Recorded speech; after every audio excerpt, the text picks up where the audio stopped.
Fala pessoal, tudo bem? Como que vocês estão? Espero que vocês estejam bem. Começou aí 2023. Já tem um tempinho, né? Já tem pelo menos uma semana. Mas estamos no início aí do ano, muitas coisas, muitas propostas, muitas metas. Acredito que como eu fiz, você também tenha feito o seu. Ficamos aqui um pouco sem fazer alguns vídeos. Foi necessário descansar a mente, né? Também acabei casando, fiz aí... sofri um acidente, então algumas coisas aconteceram, mas estamos aqui de volta e vamos, é claro, falar exatamente o que está aí no título. Vamos falar a respeito sobre, e agora, em 2023, como que vai ser? Né? Como que eu vou investir ou como não vou? Lembrando que sempre, pessoal, você tem que ter, vai começar a fazer investimentos, primeiro, qual é o objetivo? Isso é importante. E depois, qual é a sua meta? Porque objetivos e metas são diferentes. Eu tenho uma meta aí, sei lá, viver de renda. E minha meta é viver de renda com, sei lá, 7 mil reais por mês. Então a gente precisa ter tudo isso bem claro. Quais as nossas estratégias? Como eu vou alcançar tanto o meu objetivo como a minha meta? Quais são as estratégias? Eu vou investir em fundos imobiliários. Legal. Em fundos imobiliários eu tenho vários segmentos, eu tenho galpão logístico, eu tenho papéis, eu tenho shoppings, hospital, enfim. Qual a estratégia? E é exatamente disso que eu quero falar com vocês, tá bom? Justamente já nesse início de mês, início do ano de 2023. Mas antes de continuar, eu preciso fazer um destaque, né, aqui pra gente a respeito de algumas coisas. Por quê? Todos os nossos investimentos, a nossa estratégia vai depender justamente da questão política, né? Nós já estamos vivendo, já nesse início de ano, uma instabilidade política muito grande. Praticamente metade da população não aceitou as eleições, não entende que como o atual presidente pode tomar posse tendo um histórico reprovável. Como pode? Então metade da população está demasiadamente insatisfeita com a situação. Então nós temos uma instabilidade política, nós temos decadência do ministro da Fazenda, né? Se você pensar aí que antes nós tínhamos o Paulo Guedes, era um craque, né? A melhor pessoa no mundo que poderia entrar como ministro e fazer as modificações que eram necessárias. E ele foi lá, entrou e fez muita coisa boa. Mas eu olhando agora para trás, vejo que esses 4 anos serviu basicamente para colocar numa estrutura, fazendo um fundamento. Nós temos projeções de inflação mais alta, a taxa de juros que vai subir, nós temos aí questões do dólar subindo, né? O dólar disparou desde o dia 1º de janeiro, então nós temos várias instabilidades, vários problemas que vão acontecendo durante esse ano. O principal, já está aparecendo na telinha para vocês, o primeiro setor de grande expressão dentro do IFIX é o setor de papéis, que corresponde a 45,17% do setor. Isso significa que tem muita gente optando pelos fundos imobiliários para fazer o quê? Investir em renda fixa. E aí eu te pergunto, tendo aí o IFIX, né? Tudo isso para dar um peso aí de contexto para você, o fundo de papéis, eles muitas vezes estão atrelados ao quê? Olha só, atrelados à taxa de juros. Então, talvez, dentro da sua estratégia, tendo ainda sendo o fundo de papéis os maiores que temos no IFIX, talvez se expor mais a eles, talvez dentro da sua estratégia seja importante, porque a taxa de juros, como está prevista para subir, então você vai se beneficiar disso, tá bom? Mas você tem que levar todos os outros prós, né? Você está investindo numa renda fixa, que a cota pode cair, você vai ter isenção de imposto? Vai, mas numa LCI, LCA já direto na corretora você também já teria, entendeu? Mas tudo bem, você dentro de um fundo imobiliário vai ter acesso a uma gama, né, de CRIs, muito maiores que você teria indo direto no seu home broker. Eu estou colocando aqui pós e contras, para que você se defina aí para saber, poxa, vou investir talvez nesse início nesse início de ano, vou fazer aportes fortes em papéis? Fica aí a pergunta para você poder responder. O segundo setor, já está aparecendo na telinha aí para você, é o setor de galpões, que corresponde a 17,40%. Eu não vou falar de todos os segmentos, tá bom? Mas eu vou falar os 5 ou 6 maiores aí, tá bom? O galpão logístico. O galpão logístico é do segmento de tijolos, ou seja, tem um prédio lá, né? Tem um prédio, não está investindo em renda fixa, ele tem um prédio e através do aluguel daquele prédio você vai receber rendimentos. E basicamente a taxa que vai fazer ali a atualização do reajuste, melhor dizendo, do aluguel, é a taxa da inflação, o GPA ou GPM. Então, para quem daí está se preocupado com a inflação subir ou não, nós temos então esse um dos segmentos, né, que é o galpão logístico, que pode fazer isso por você.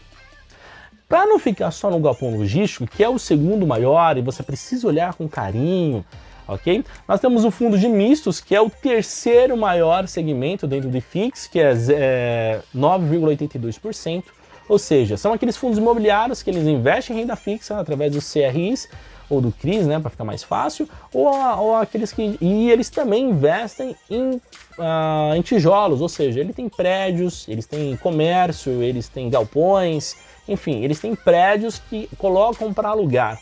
Ele trabalha nos dois segmentos, então por isso que é o terceiro maior, tá bom? Com 9,82%, 9,82%. Talvez você queira entrar mais nesse, né?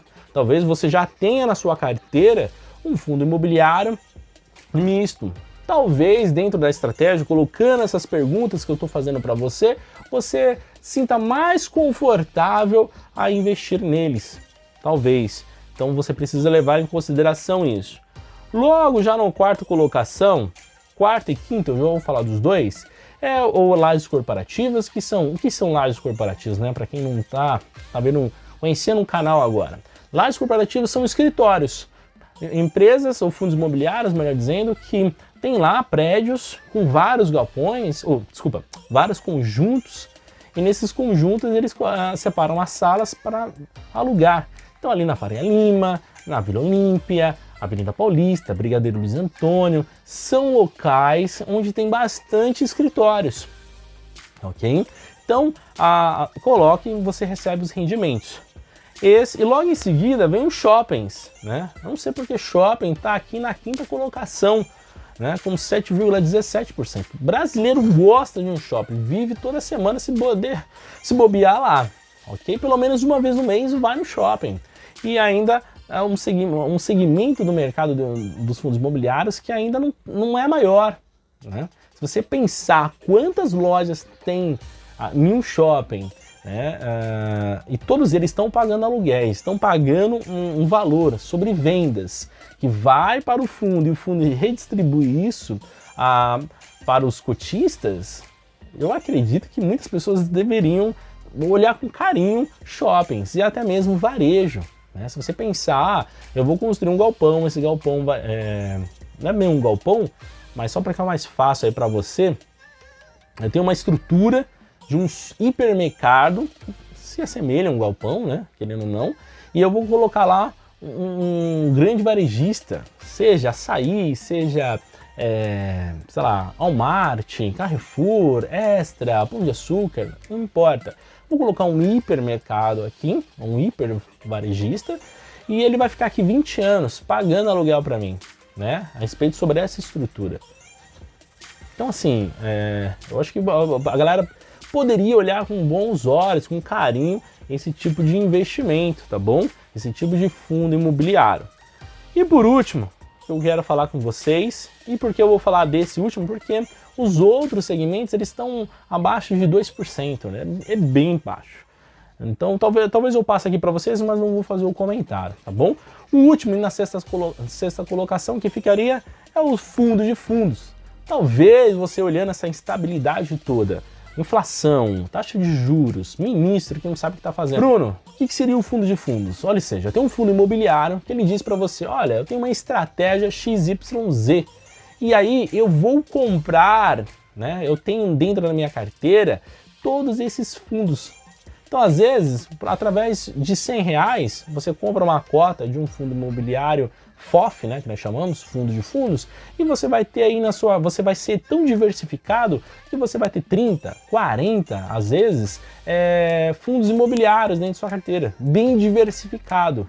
Então você vai ter de tudo um pouco, papéis, tijolos, shoppings, lajes corporativas, você vai ter bancos, você vai ter varejo, você vai ter uma gama, porque você vai estar diversificado. Às vezes, talvez, pensando nesse problema aí em 2023, isso seja interessante para você. Então eu vou deixar esses 3 setores, eu vou só mencionar os outros, né? Logo em seguida vem fundos de desenvolvimento, agências bancárias, imóveis, comércios, varejo. Tem alguns setores que ainda são definidos, que estão ligados ao agronegócio, e tem de hospitais, o segmento hospitalar. Você não precisa vender o que você tem e comprar outro. Hoje, eu percebo que todos os investidores precisam ter calma. Peguem o que você já tem, vejam quais são as classificações. Às vezes o pessoal não se esquece, não se lembra, né? Às vezes não faz aportes todos os meses, o que é um erro. Recomendo que você faça aportes todos os meses. Ah, Bruno, só tenho R$10 esse mês. Faça R$10. Faça o aporte de R$10. Tá bom? Então, olhe o que você tem e rebalanceie. Talvez você não queira se expor a tijolos, você queira lá papéis. Então faça os aportes, não precisa vender nada. Você precisa só balancear. Faça aportes mais em papéis. Ah, Bruno, não quero em papéis, eu quero distribuir nos tijolos, ou até no fundo de fundos que eu tenho, ou no misto. Faça as suas estratégias, tá bom? Rebalanceie a estratégia que você já estipulou, tá bom? Bom, pessoal, é isso. Vim dar um pouco dessa luz, esclarecimento, o que está acontecendo, fazer esses comentários. E é muito importante porque muitas vezes nós nos deparamos e, poxa, para onde eu vou? Tanta coisa acontecendo, às vezes ter um pouquinho de ajuda nesses questionamentos nos ajuda a tomar a decisão. A decisão de, poxa, preciso pensar melhor nessa situação, nessa, vou fazer isso porque eu já pensei nisso. Tá bom? Então, espero ter ajudado vocês. Qualquer coisa, deixe suas dúvidas aqui nos comentários, tá bom? Meu nome é Bruno Silva e nos vemos no próximo